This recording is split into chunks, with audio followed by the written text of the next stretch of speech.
Okay. I wasn't sure I would be able to see over this, but I can. Okay. When I came to the school in '91, it was at Yuma, but it didn't look anything like Yuma looks today. Our beginnings were very humble. The gym was the basement. It was referred to as the deck because it was one step up from the hall. It was also carpeted, and 3 sides had lockers on it. Okay, this also served as our auditorium, which the girls had to sit on their bottoms and squeeze so that everyone could get in. It was also the tableless, chairless lunchroom, where they also sat on the floor. It was also our dance studio, but they could stand up and dance. But as a gym, I could touch the ceiling. So the games were played sitting on the floor also, with very soft balls so we didn't break too many things. Okay? And our equipment was kind of left over and piecemeal. We had no vending machines, no cafeteria. The budget paid for for referees and the balls that we had to provide on home games, and that was it. So in order to facilitate uniforms, which we were able to buy 1 set of uniforms with official basketball numbers on them so we could use them for soccer, basketball, and softball. I opened up a candy locker where I sold at lunchtime. Since we had no vending machines, since we had 1 drinking fountain, I sold bagels, crackers, soda, and candy. And then that money we were able to buy the uniforms. We were able to provide drinks for the sports teams, and we had a lot of fun. Okay. So the first soccer tryouts that I had in '91, I asked, who plays defense? Everyone raised their hand. I said, well, who plays offense? They said, oh, the girl that played offense graduated last year. So, as you could see, winning was not our goal that year. Our goal was to score 1, which we did about halfway through the season. A 7th grader was able to do that. And you would have thought we won the World Cup because they were high-fiving, and the referee said, what's going on? I said, oh, this is the first goal we scored all season. And so the referees congratulated us, the other team congratulated us. We didn't win, but we really had a good time. And then it came for basketball. Well, we had the basketball, this mossy court with 2 different height baskets that the girls had to practice in November and December with hats and gloves on. And basketball season was very challenging. And then we came to softball. Well, we still had the basketball court to practice on, but we had to use rag balls.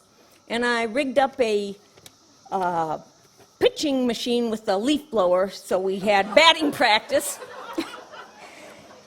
But, you know, they all learned to play the game because I was the only coach, so I had no help other than fathers who came out and graciously helped us out on the field. So they had to learn the games like they learned school. Otherwise, I couldn't tell them where to go or what to do. So, but these challenges, they never stopped or dampened the spirits of our girls. They learned to play the games. They were happy being outside with one another.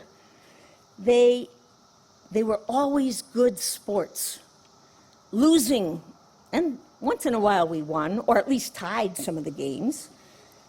But I was always proud to be their coach because they always they always had that dignity of winning or losing with much grace.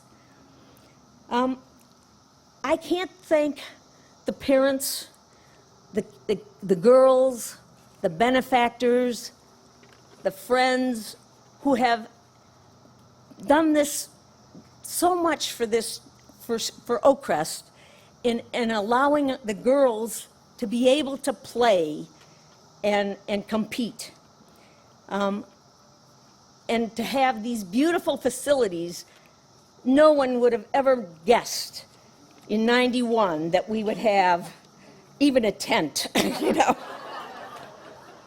So I want to thank you, and I want to thank Caroline for all she did to continue to, you know, I always told them I could handle this stuff with rag balls, but if we ever had really equipment, we'd need somebody who knew what they were doing.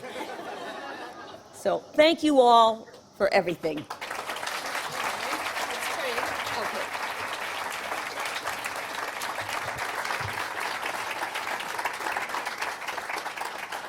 Thank you, Mary, for being here to celebrate this wonderful occasion. I have many fond memories of my time as a Charger years ago, similar to those stories you've shared, definitely being on the deck and definitely practicing basketball outside on the courts with fingerless gloves. But it's so great to have you here to share this moment with us. In my time as athletic director, Oakcrest has seen many successes, 16 PVAC titles, 5 Director Cups, 4 athletes have been named Player of the Year, and we've had 14 teams earn a spot in the state tournaments. We've added 4 sports.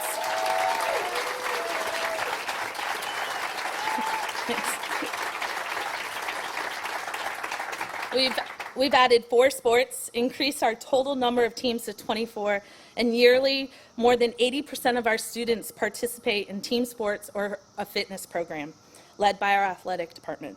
And we did it all without a gym. And except for the last couple of years, without playing fields, without any serious athletic facilities at all.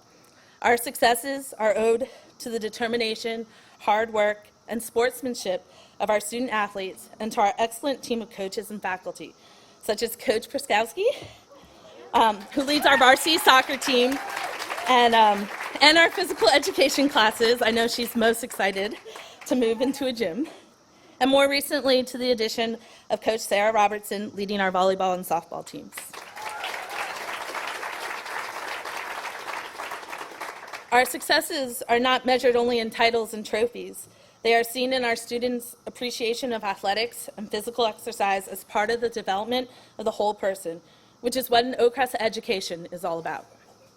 Since coming to our permanent campus, however, we can see how much playing on a home field can mean, how it has encouraged our soccer, lacrosse, and softball teams by the simple act of having our students and parents, faculty, and friends on site watching and cheering them on.